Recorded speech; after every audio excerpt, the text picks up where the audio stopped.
«22 марта утром, 7 часов утра, мы спали, и я проснулась от, знаете, такого не стука даже, а удара.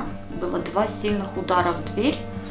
Они стали кричать и матом, чтобы быстрее дверь открывали.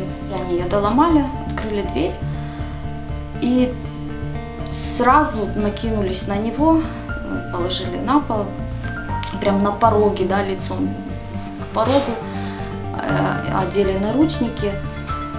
В этот момент, вы знаете, увидев это, вот Наримана в таком состоянии, в таком положении, я не выдержала. Обыски — это не новость, мы уже один обыск у нас уже был, но вот этот вот именно вот этот вот момент оказался для меня очень тяжелым. У меня сразу потемнело в глазах. Я чувствую, что все, я сейчас потеряю сознание. Я только слышала, но уже не видела ничего, в глазах было темно, что они ему говорили там. И вот я очнулась уже на тот момент в кухне, лежала на полу, и я чувствую, что мне что-то холодное по лицу.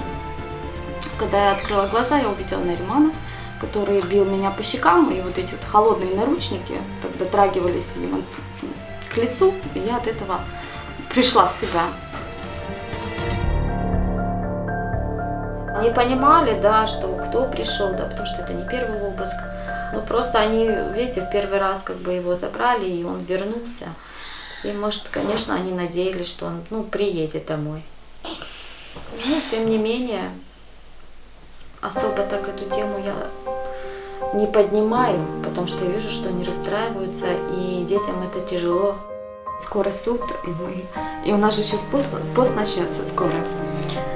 Конечно, все мы надеемся и молимся, и будем молиться, что иншаллах будет дома.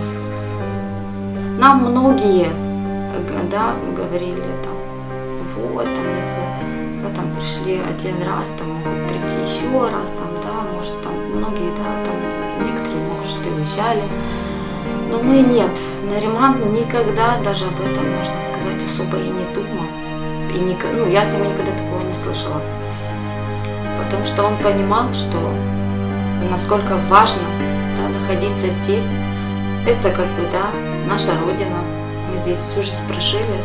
И сейчас взять вот так в тяжелый момент, тяжелые такие минуты, взять вот так и уехать, он бы никогда это не смог сделать.